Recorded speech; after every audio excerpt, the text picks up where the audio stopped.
తరుణ్ భాస్కర్ గారు వచ్చిన తర్వాత తెలంగాణ మాట్లాడాలంటే అప్పుడు మాకు ఇండస్ట్రీలో సమైక్యాంధ్ర ఉన్నప్పటి నుంచి ఉన్నాం కాబట్టి భయమయ్యి గారులు అండీలు తగిలించుకుంటూ వచ్చిందా రాలేదని 100 సార్లు చెక్ చేసుకునేటోళ్ళం.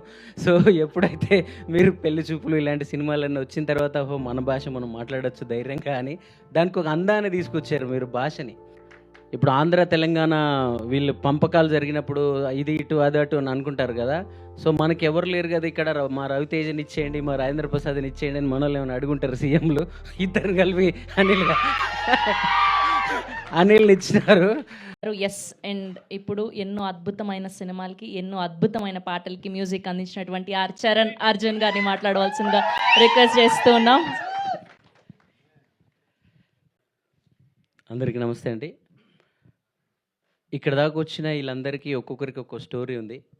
ఎవరి లైఫ్లో వాళ్ళు యుద్ధం చేశారు, అందరు ఇక్కడ దాకా వచ్చారు. కానీ మా అందరికి ఇంకా నుంచి మూతవరి లవ్ స్టోరీ మాత్రమే ఉంటుంది. సో అంటే అందరికీ ఆ సినిమా ఒక కేర్ ఆఫ్ అడ్రస్ లాగా మారిపోయేంత నిన్ననే చూసాను నేను అన్ని ఎపిసోడ్స్ అన్నీ. జనరల్గా నేను ఆనెస్ట్గా మాట్లాడతా, ఏది ఉన్నట్టు మాట్లాడతా అని చెప్పి నాకు ఒక ఇమేజ్ ఉంది. దానివల్ల ఈ మధ్య సైలెంట్ అయ్యాను. కానీ మళ్ళీ ఈ సినిమా తర్వాత మాట్లాడచ్చు అనిపిస్తుంది. ఎందుకంటే అంత బాగుంది సినిమా, అంత కాన్ఫిడెన్స్ ఇచ్చింది నాకు. యాక్చువల్గా మనం సినిమా లెక్క తీసినాం కానీ సిరీస్ అని అందరు సినిమా అనుకుంటారు. వెబ్ సిరీస్ సినిమాలు అలవాటు అయిపోయింది నాకు. సిరీస్ చూడడమే ఇది ఫస్ట్, చేయడం కూడా ఇదే ఫస్ట్ నేను. సో నిజంగా అంటే నేను ఎక్స్పెక్ట్ చేయలేదు. ఫస్ట్ వీళ్ళు 1 ఎపిసోడ్ 2 ఎపిసోడ్స్ ఇస్తూ చేసి టైం లేదంటున్నారు. మొత్తం ఎప్పుడు చూస్తామా అనుకున్నాం, నిన్ననే చూసినాం. మీరందరూ రాసి పెట్టుకోవచ్చు. వెబ్ సిరీస్లలో ఇది ఒక డిఫరెంట్. అంటే తరుణ్ భాస్కర్ గారు వచ్చిన తర్వాత తెలంగాణ మాట్లాడాలంటే అప్పుడు మాకు ఇండస్ట్రీలో సమైక్యాంధ్ర ఉన్నప్పటి నుంచి ఉన్నాం కాబట్టి భయమయ్యి గారులు అండీలు తగిలించుకుంటూ వచ్చిందా రాలేదని 100 సార్లు చెక్ చేసుకునేటోళ్ళం. సో ఎప్పుడైతే మీరు పెళ్లి చూపులు ఇలాంటి సినిమాలన్నీ వచ్చిన తర్వాత ఓహో మన భాష మనం మాట్లాడొచ్చు ధైర్యంగా అని దానికి ఒక అందాన్ని తీసుకొచ్చారు మీరు భాషని. సో మన భాషకి మన స్లాంగ్కి కూడా ఒక అందాన్ని తీసుకొచ్చారు. ఈ మోతబరి లవ్ స్టోరీ తర్వాత దొరసాని సినిమాతో మధుర శ్రీధర్ గారు కూడా ఆ రోజు ఒక రకమైన ఎనర్జీ ఇచ్చారు. మోతబరి లవ్ స్టోరీ తర్వాత ఈ మనిషి ఈయన ఉన్నాడు కదా, ఈయన కోసం కథలు పుడతాయి, చాలామంది కథలు రాసుకుంటారు. మధుర శ్రీధర్ గారు నాకు చెప్పారు ఇది చేయమని చెప్పినప్పుడే, ఈయనని రవితేజ గారిని రాజేంద్ర ప్రసాద్ గారిని కలిపితే ఈయన ఉంటారని. సో ఆయనతో కలిసి వెబ్ సిరీస్ చేస్తున్నారు కాబట్టి మ్యూజిక్ చేయడం కోసం కొంచెం నన్ను ఏదో బూస్ట్ చేస్తున్నారేమో సార్ అనుకున్నప్పుడు. కానీ నిజంగా చూసిన తర్వాత సార్ మీరు చెప్పింది 100% నిజం. మన ఇప్పుడు ఆంధ్ర తెలంగాణ వీళ్ళు పంపకాలు జరిగినప్పుడు ఇది ఇటు అది అటు అని అనుకుంటారు కదా. సో మనకి ఎవరు లేరు కదా ఇక్కడ, మా రవితేజని ఇచ్చేయండి, మా రాజేంద్ర ప్రసాద్ని ఇచ్చేయండి అని మనోళ్ళు ఏమైనా అడుగుంటారు సీఎంలు.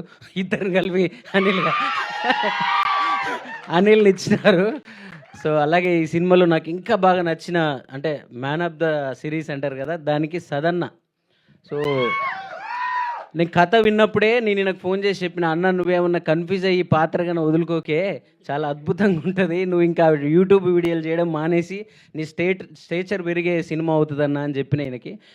నేను చెప్పిన దానికన్నా అద్భుతంగా చేసినాడు ఈయన, నేను విన్నదానికన్నా అద్భుతంగా చేశాడు శివన్న. సో ఈయన నాకెందుకు నిన్ననే చూసిన కాబట్టి ఎగ్జైట్ ఎక్కువ మాట్లాడుతున్నా. నిజంగా నాకు ఈయన పక్కనే ఉన్నాడు, నా పక్కనే ఉండి చూపించాడు సినిమా అంతా. ఒక ఫ్లాష్ బ్యాక్ ఎపిసోడ్ ఉంటుంది సినిమాలో.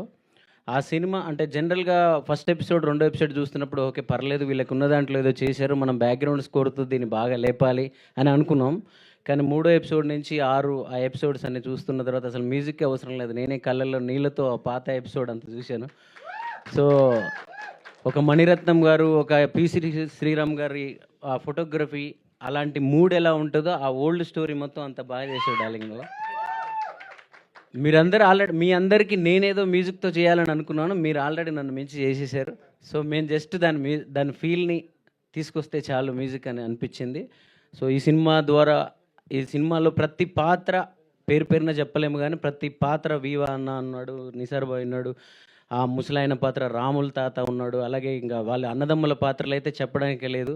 నేనున్న గర్భంలోనే ఏడాది నువ్వు ఉన్నావు అనే ఒక అన్నదమ్ముల పాటతో నేను అన్నదమ్ముల పాటకు చాలామందికి కనెక్ట్ అయ్యాను. కానీ ఈ సినిమాలో 2 అన్నదమ్ములు ఉంటారు, ఇంకా వాళ్ళ గురించి చెప్పడానికి లేదు, మీరు సినిమాలో చూడాల్సిందే.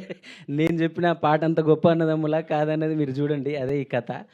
సో ఇంకా మంచి మంచి పాటల ఈవెంట్స్ అన్నీ ఉన్నాయి. ఇప్పుడు చెప్పుకుంటే అన్ని ముచ్చట్లే అవుతాయి. అన్ని సినిమాల్లో ఎవరైనా ఇలాగే మాట్లాడతారు. బట్ ఇవి కంటెంట్స్ వస్తుంటాయి మీకు, అప్పుడు ఇంకెక్కువ మాట్లాడుతుంటాం. తప్పకుండా ఈ మోతబరి లవ్ స్టోరీని చూడండి. చాలా చాలా వెబ్ సిరీస్ హిట్ చేస్తున్నాం మనందరం. కానీ ఇది రూటెడ్ మన ఊర్ల నుంచి, మన గ్రామాల నుంచి, మన జీవితాల నుంచి వచ్చిన మనుషులు వీళ్ళందరూ, మేము కూడా.